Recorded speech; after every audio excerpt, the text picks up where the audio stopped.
Assalamualaikum warahmatullahi wabarakatuh.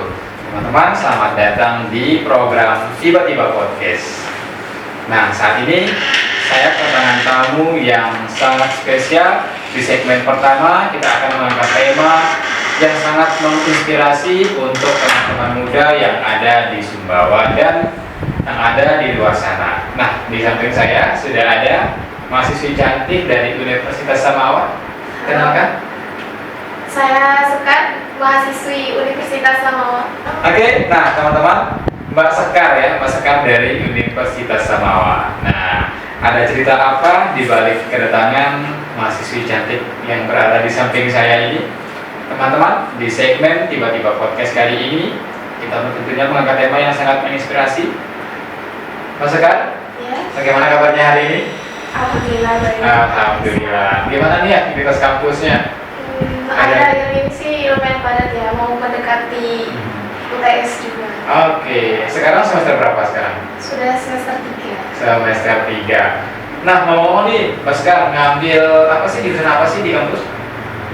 Saya kan di Universitas Samawa ya kayaknya. Fakultas Keguruan dan Ilmu Pendidikan, Prodi Pendidikan Ekonomi. Prodi Pendidikan Ekonomi. Nah, tentunya teman-teman, kedatangannya Mbak Sekar kali ini dengan jurusan Pendidikan Ekonomi, tentunya ada kisah yang sangat menginspirasi untuk teman-teman di luar sana yang akan coba kita angkat di program Tiba-Tiba Podcast kali ini. Nah, Mbak Sekar, karena mengambil jurusan Pendidikan dan Ekonomi, nah tentunya ada cerita yang sangat luar biasa nih yang pengen Mbak Sekar ceritakan ke teman-teman yang di luar sana. Dengar-dengar Mbak Sekar ini sembari mengenyam ilmu kuliah juga sedang menata bisnis ya. Menata bisnis yang mungkin teman-teman masih di luar sana sedikit yang menggelutinya. Kalau boleh tahu bisnis apa sih?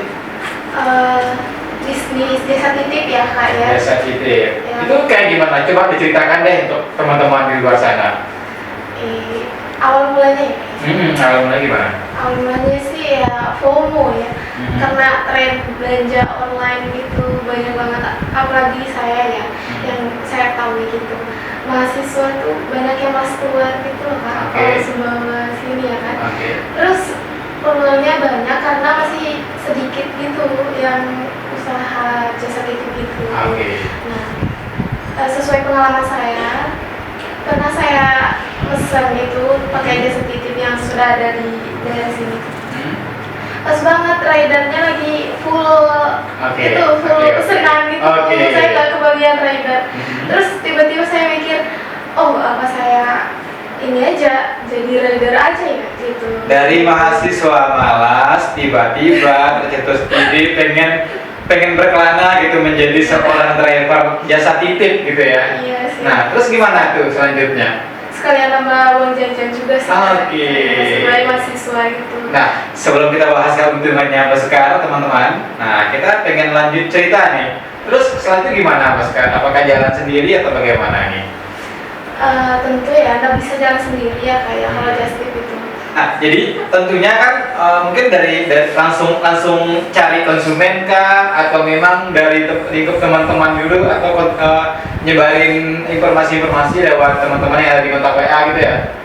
Kalau mulainya tuh dari tempat kampus, teman-teman kampus. Teman-teman kampus, oke. Sebelum dimulai juga saya ngajak 2 teman kan nggak bisa juga sendiri jalan gitu. Namanya Disti sama Rini. Nah, awalnya sih belum terrealisasikan. Setelahnya sih ada dosen saya di kampus namanya Ibu Erma, menempuh kuliah kewirausahaan. Beliau yang bantu merealisasikan dengan program kampus gitu, program belajarnya bisa dijadikan output matkulnya gitu. Nah, ngomong-ngomong nih, setelah tercetus ide ingin menjadi seorang driver jasa titip, tentunya butuh modal yang sangat banyak mungkin ya. Nah, itu modalnya dari mana? Apakah Sekar patungan atau dengan budgetnya Sekar yang ada, terus meminus teman-temannya gitu, atau juga ada support dari dosen kampusnya? Kalau modalnya tuh nggak ada namanya foodie jasa titipnya. Oke. Terus kalau modalnya nggak ada. Oh, nggak Dia ada. nggak punya modal. Benar-benar dari konsumen langsung. Iya. Begitu Itu konsumen pesan, mereka langsung transfer. enggak, itu dari uang pribadi dulu. Oke. Terus kan misalkan orang nih pesan nih Kak 30.000, otomatis nanti mereka bayarnya pakai biaya justipnya kan Kak. Kita pakai uang kita dulu yang 30.000 ini, setelah customernya bayar, kita dapat 40.000 nih Kak. Terus 30.000 balik ke kami, 10.000-nya kita alihkan ke foodie, itu kita jadikan modalnya foodie gitu. Oke. Ini foodie ini nama jasa titipnya. Iya, jasa titip. Ini ngambil nama foodie ini gimana nih ceritanya? Mungkin ada cerita nih di balik nama foodie ini. Nggak ada sih, Nggak ada. cuma lucu aja gitu. Oh, lucu aja. Oke. Berarti tercetus ide terus buat nama jasa titipnya foodie ya. Oke. Sudah ada sosial medianya? Sudah ada. Sudah. Instagram, WA, sama website-nya. Berarti untuk jasa titip di foodie ini berkisar 10.000 ya? Itu jauh dekat 10.000? Iya. Apa di kota saja? 10.000? Seputaran kota aja. Seputaran kota. Nah, ngomong-ngomong nih jasa titip nih, Mbak Sekar, itu kan kota ini sangat besar ya. Iya. Nah, apakah dulu Mbak Sekar selain seorang mahasiswi yang magang gitu, sudah hafal betul mungkin? Atau memang Mbak Sekar ini terlahir dari kota ini? Sumbawa Besar, memang berdomisili dari sejak kecil di Sumbawa Besar? Tidak, saya berasal dari desa Simu, desa kecil ya sebelum saya. Terus ya sebelum kuliah sempat kerja dulu. Oke. Nah setelah kerja itu saya baru kuliah. Selama kerja juga ngantar-ngantar pesanan online orang juga. Sudah ada basic pengalaman di situ Iya, dulunya ya. Oke. Pernah juga jadi wartawan gitu. Wow, seorang media ini. Oke, mantan media ya, seorang mantan wartawan ya.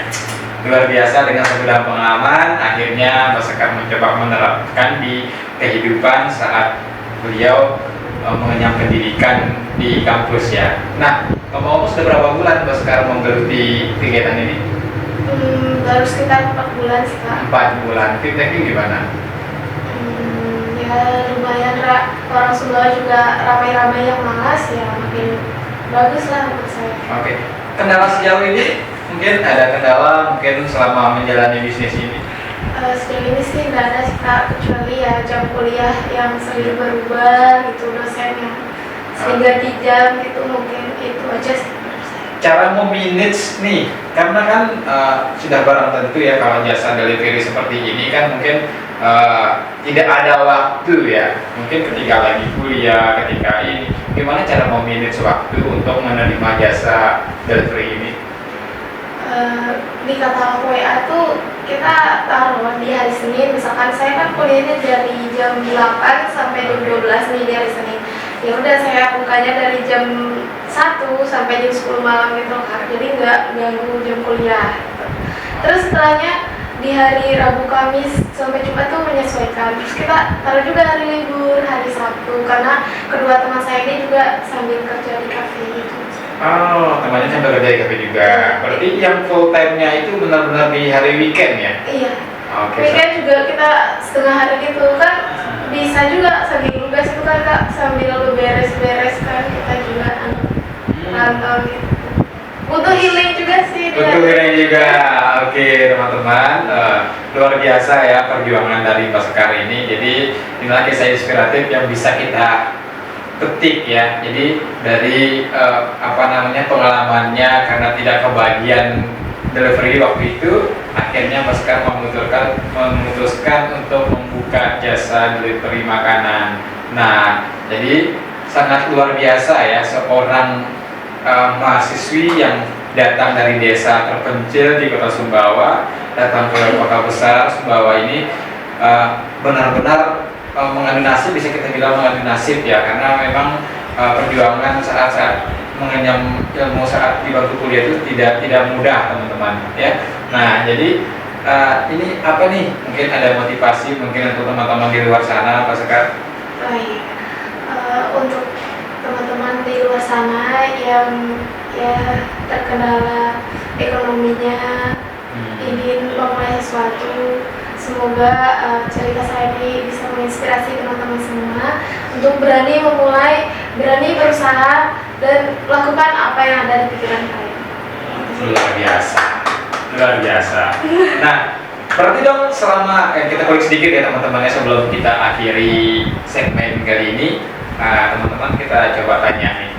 Itu selama 4 bulan menggeluti jasa titip ini, Mas Sekar gimana nih? Uang kiriman dari orang tua aman ya tentunya? Aman sih. Aman. Sempat ngasih orang tua juga nggak? Belum sih, kan baru 4 bulan, belum terlalu senang. Belum ya. Tapi sejauh ini selama 4 bulan ini kiriman dari orang tua aman kan? Aman.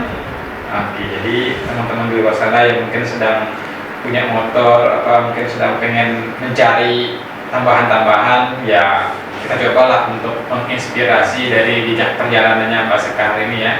Jadi teman-teman, mungkin singkat saja kita di segmen pertama ini. Jadi itulah tadi kisah inspiratif yang bisa kita ambil ya, pengalamannya, walaupun segmen kali ini kita cuma sebentar, tapi sangat mendalam sekali untuk kita coba memulai sesuatu ya. Jangan takut gagal ya. Cobalah, selagi ada kesempatan maka kita harus mencobanya, karena tidak ada kegagalan itu tanpa hasil. Gimana? Nah, baik teman-teman, mungkin itu tadi segmen kita kali ini di program Tiba-Tiba Podcast bersama dengan Alpha Studio.